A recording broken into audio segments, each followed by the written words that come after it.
Tell to me about that, and if you've had any of those experiences in the TA world. I think you see it happen, right? Like there is only a budget for this, and so they are not creative about how they're going to get budget for more. And then somebody leaves with the institutional knowledge that they needed, and so they are forced to pull. Now, the budget is the budget, so you have to remember that. Like we're in business to make money, so the budget is the budget. But it is funny how sometimes somebody leaves and then all of a sudden the budget appears. Now the budget doesn't appear out of nowhere. Somebody else's, like another position got on put on hold somewhere. And that's where I was really lucky. I worked with an organization where we sat down with the head of HR every week and we went through, the critical open positions, talked about what we were seeing from a salary standpoint. And so we had the access to the business to be able to talk about where that money would come from. Sometimes it would just be, we see this person contributing at a higher level faster because they bring this knowledge. And so we're going to bank on it bringing more money into the business. Sometimes it would be cutting a lower level position. I mean, sometimes it'd be cutting a higher level position to bring in 2 or 3, staff level positions. But you have to have those conversations with the business and you have to know that the money doesn't magically appear. And sometimes it would be people taking risks, right? Like it would be like, you know what? We're going to take a risk. It's even though it looks like it's $150,000 budget, we only have a quarter of the year left. So we'll rebudget next year and we might have to make some changes next year. But if it pays off as quickly as we think it's going to, but people are afraid to have those conversations. Like I cannot physically do this job at the level I want to do it at. So are you okay with it looking like this? Because sometimes it doesn't have to be, top quality work. Sometimes it just needs to be completed. And then sometimes it's a compliance or accounting or whatever it is, and it's got to be perfect. Right.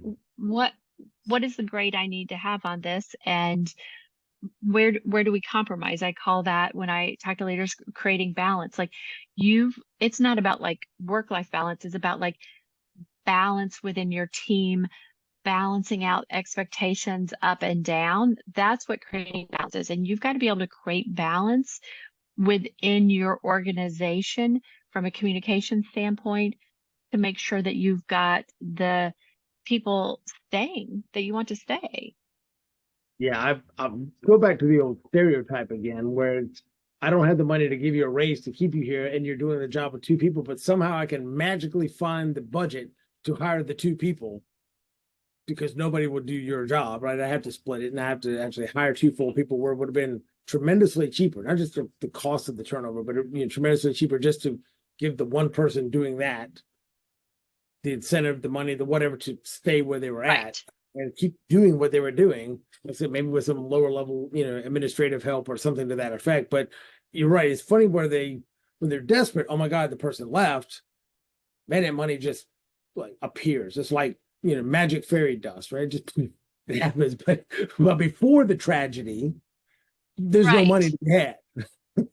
And I think that that's what, people think like the money just appeared from nowhere. And that's where that frustration lies. And somebody cut something somewhere to make it appear, or they decided that they were going to take a calculated risk. But it is really frustrating, especially if you felt like that person was doing a good job, to see that money appear. And you've got to think, like, if so-and-so's leaving and they've come to you and asked you for a 20% raise, you're probably going to spend 20% more on to bring someone in from the outside. Yeah.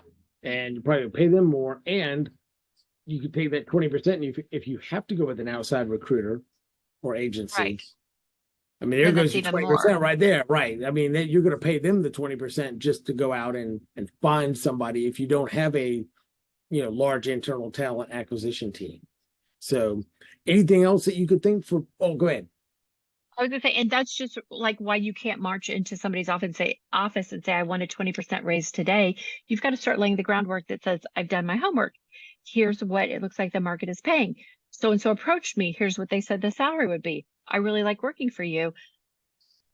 When the next cycle comes around, can we start moving closer towards this? Like, you're not gonna in many situations get a 30% raise internally. But if you march in and say, I've got to have it today, very rarely are you going to get that either. So it it is about being strategic about your career. It's about understanding how the organization works internally. It's about taking partners, and it's about making decisions, right? Like, what's the reality that within the next 10 months I can get 20% raise? You can't say because I'm having a baby. Like, the baby's your choice. Like, you've got to have data that goes with the job, right? I've seen so many people say, but I bought a new house, or I'm having a baby, or I want a new car.